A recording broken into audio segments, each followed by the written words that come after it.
Hello and welcome to the lecture series on automobile engineering. Today we'll discuss unit 3 and the topic is automotive suspension system.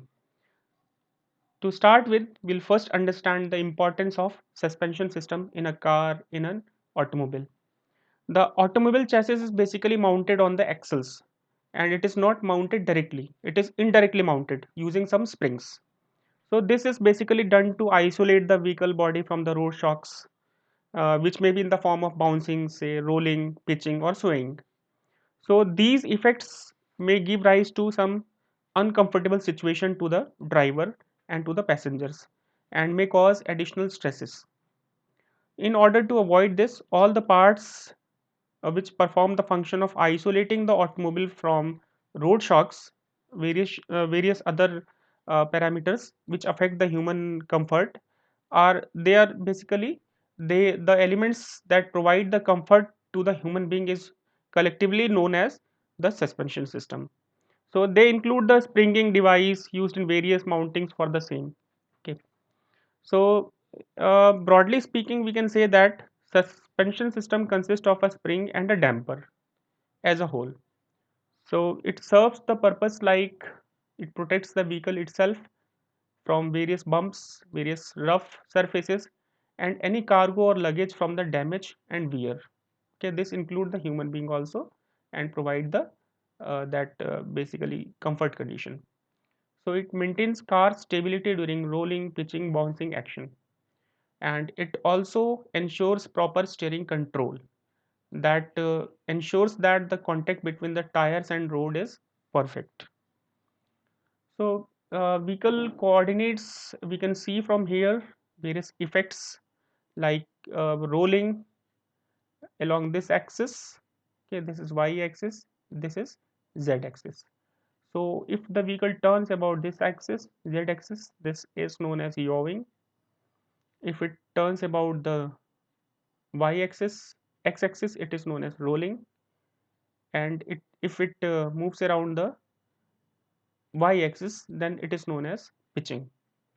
So these effects are undesirable. In fact, they may come across while the car is in motion. So we'll consider the basic facts about these types of loadings. So talking about the vertical load, when it comes when the road wheels comes across a bump or a pit on the road, so it is subjected to some vertical load. This may be tensile or compressing in nature, that depends upon the nature of the road surface. Right? So these are absorbed by the elastic compression, shear bending or twisting of the springs. So this may be the facility that may be provided inside these springs that are used for suspension. So these devices basically absorbs these sort of problems. So if we talk about the rolling, so we can see from here rolling, the center of gravity of the vehicle is considerably above the ground in general. Due to this, what happens while taking the turns, the centrifugal force acts towards the center of gravity of the vehicle, while the road surface resistance acts inwards at the wheels. So this may give rise to couple that may be turning the vehicle about a longitudinal axis, and this effect is known as rolling. So the manner in which the vehicle is sprung determines the axis about which the vehicle will roll. So if we talk about the dipping, so when we apply the brake, so there may be some dipping effect as we have encountered during braking. When we apply the brake, the vehicle has a tendency to move uh, upward from the this back side and downward from the front side. So we can say that on braking, the noise of the vehicle has a tendency to be lowered or to dip. Okay, so this depends upon the position of CG, center of gravity of the vehicle relative to the ground, the wheelbase, the suspension features. So, so this must be avoided while or must be considered while designing the suspension system of the car. Now we talk about the side thrust. This basically is a centrifugal force during cornering, cross winding, cambering of the road. This causes a side thrust. Okay, that is being applied over the vehicle. So this type of forces are usually absorbed by the rigidity of the leaf spring or by fitting the panhard rods. So now talking about the unsprung weight, that is basically the weight of the vehicle component between suspension and the road surface. So this is unsprung, that is not sprung over the suspension system or the spring. So these features must be considered while designing the suspension system of a car. Now as we can see from this figure, various parts are fitted like coil springs are used. We use shock absorbers as dampers. Transverse rods are used to take care of some of the loads. Okay, and control arms are fitted over here. Drive axle is this, and this is a rear axle. So basically the suspension system, in suspension system springs are placed between the road wheels and the body. When the wheels comes across a bump on the road, it rises and deflects the spring, thereby storing energy.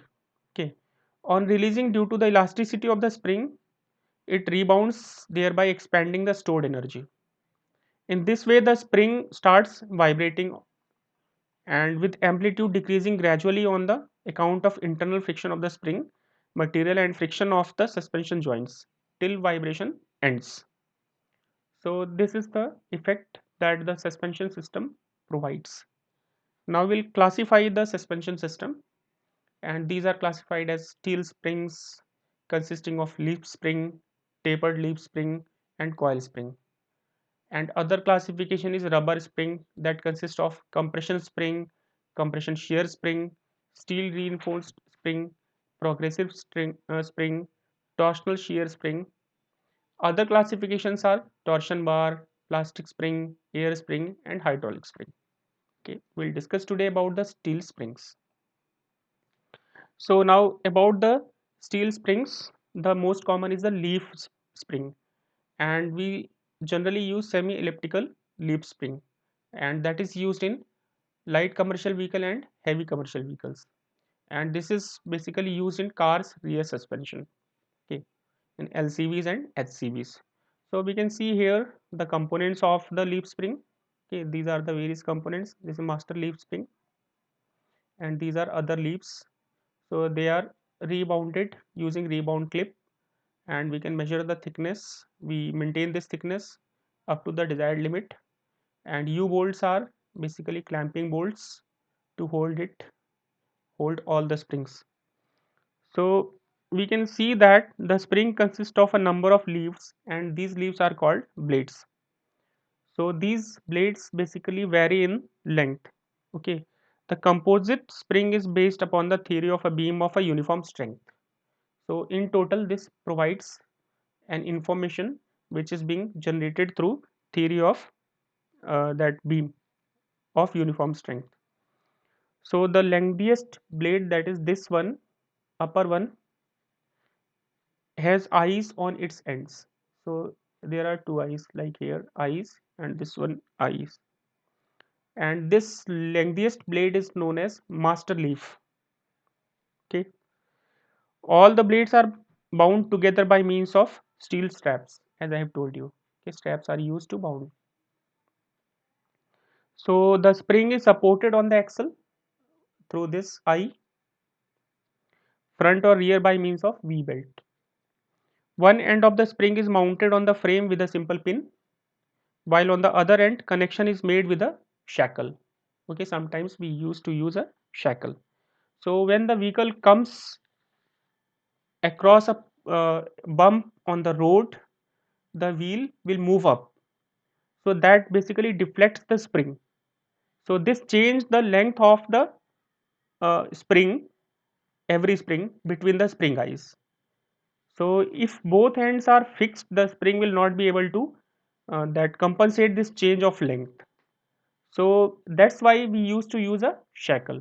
Shackle is fitted over here to provide a flexibility. So shackle may be fitted on the front end or the rear end. Okay, so that depends. So that depends upon the nature of the vehicle that we use. So if say for example, if the shackle is fitted at the rear end, so what happens? The axle movement will be around the front rigid frame spring connection, while the drag link of the steering system will have its motion about the drag link drop arm joint. So this may result into wheel wobbling in some cases. But in case the shackle is mounted in the front side, on this side, if we mount the shackle on this side, okay, that is a flexible connection basically. So the axle will have its center of rotation at the rear spring eye. Okay, axis of rotation will lie on this end, and here we used to mount the axle here or here. So this will provide the same arc as the radius at action of the drag link. So it is thus seen that by putting the shackle at the front end, the tendency of the wheel or simply the front wheels to wobble is basically eliminated. So the position and number of shackles in case of rear axle depends upon the drive. Okay, and as I have told you, that depends in which vehicle we are fitting this sort of leaf spring. So we have seen that, to summarize, we have seen that about the leaf springs. This consists of a number of leaves that vary in length. Okay, and master leaf is basically the lengthiest blade that has eyes on its two ends. So blades are fixed together using steel strap, and U-bolts are used to support the springs on the axle that we have seen. Springs one end is mounted over the frame using some pin, and other end is connected using shackle. And we have seen that while mounting the shackle at the rear, there may be chances of wobbling. Hence, the shackle is mounted at the front to avoid the chances of wobbling. And on bumps, the steel deflects. So, due to this deflection, the length between the spring eyes gets changed. So using this shackle will provide a flexible connection. This helps in accommodating the length change while overcoming a bump. Okay, this is about the working of leaf spring. So if we see back here, so we can estimate that there is some friction between the consequent leaves. So in sometimes in case of heavy vehicles, we used to use greases or oils inside the two leaves just to provide the frictional resistance by using a greasy material. Okay, and also this material helps, greasy material helps to uh, take care of the shocks. So if we talk about the type of leaf springs, we have certain types like full elliptical leaf spring, semi elliptical we have seen in the previous figure, and this is the shackle about which I was talking. So as we can see here, the shackle is mounted at the front end. Okay, vehicle will move in this direction, and rear end is mounted using a pin over the frame of the car. Okay, so the type of leaf springs are elliptic leaf springs. So this forms a shape like ellipse. Semi elliptical, this one is the semi elliptical. Three quarter elliptical. Okay, so this is three quarter elliptical. Quarter elliptical, this is quarter elliptical. Transverse leaf spring. So depending upon the requirement, we used to use the leaf springs. Okay, in that case we can see here the spring is like this, three quarter. Okay, and this is not meant for heavy loadings, this is for light loading. Okay, so the quarter elliptical type was used earlier days, but these days the most widely used is semi elliptical type. Okay, so these are not used because they are not able to carry heavy loads. So simply we used to use this sort of leaf spring, and this is the shackle about which we have discussed. And we have seen that location should be at the front side to take care of the wobbling tendency. So the transfer spring has also been used on some of the vehicles.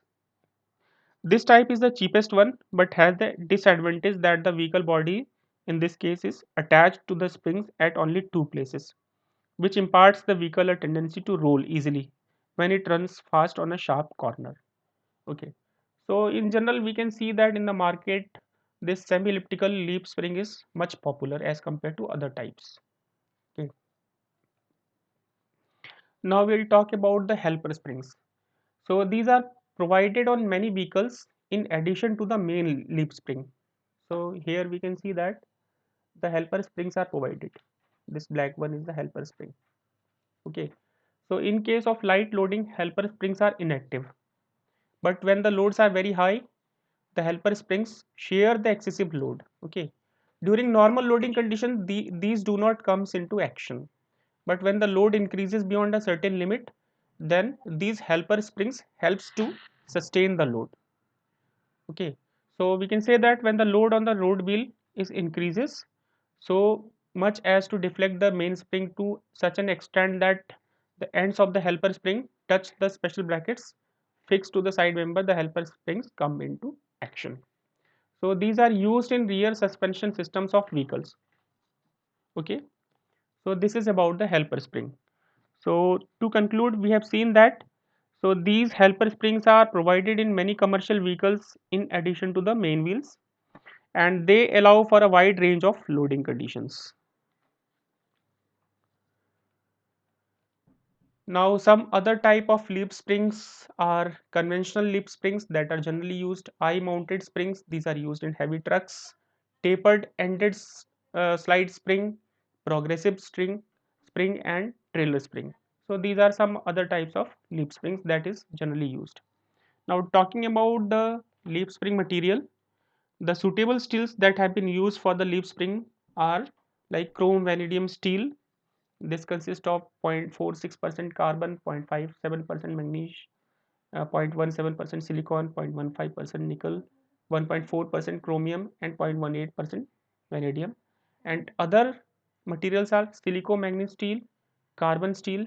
Okay, so these are some of the variants of the materials that are generally used for the construction of the leaf springs. Now we'll talk about the coil springs.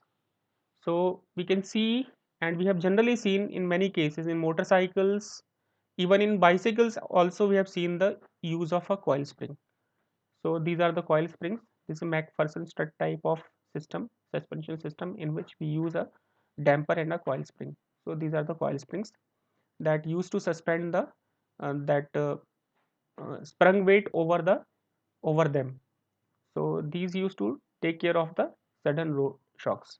And in coil springs also, this is the cut section. We used to use a helper spring that comes in picture when load is excessively applied over the car. So we can say that the coil springs are usually used with independent suspension system. We'll see about the independent suspension system. So generally here I will tell you that in case of dependent suspension system, only rigid axles are there. So like this, when the shock will be transmitted to the first wheel, like this wheel, it will be transmitted to the second wheel automatically. So this is known as dependent suspension system. But in case of independent suspension system, so these two parts are separated from the center. So any shock comes on this right side wheel will not be transmitted to the left side of wheel. So this is known as independent suspension system. So all the four wheels of a car are independently separated from each other. Okay, so if there comes a bump on a particular wheel, that will not be transmitted to other three wheels. So this is known as independent suspension system. So we have seen that the coil springs are mainly used with independent suspension system, although they have also been used in some conventional rigid type of suspension system. So because they can be they occupy less space as compared to other systems like leaf springs. So in that case of coil spring, the energy stored per unit volume is almost double in case of coil spring, okay, as compared to leaf spring. So these are other variants which are generally used, and this has been adopted from a company that is G Street. They have their versions of coil spring that is used for various applications. They used to sell this product in the market. Okay, so this has been adopted only for understanding and demonstration of the students. So coil springs do not have noise problems, and they have static friction. They do not have static friction causing hardness of right side in case of leaf springs. So the springs takes shear as well as bending stresses. These coil springs are very effective. They used to take the shear as well as bending stresses. So but they are not able to take the torque reaction and side thrust for which alternative arrangements have to be provided.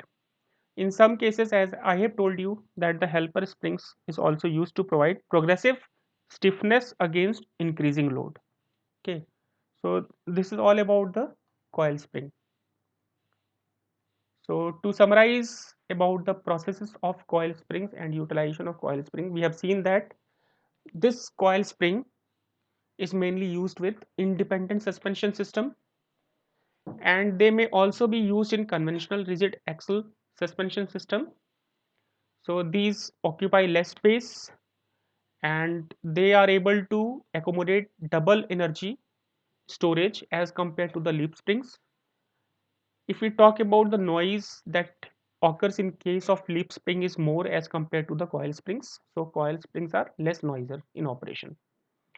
So these are able to take the shear and bending stresses but cannot take other reactions like torque reaction or side thrust. Okay, for that we have to use other systems like torsion bar or some other mechanism.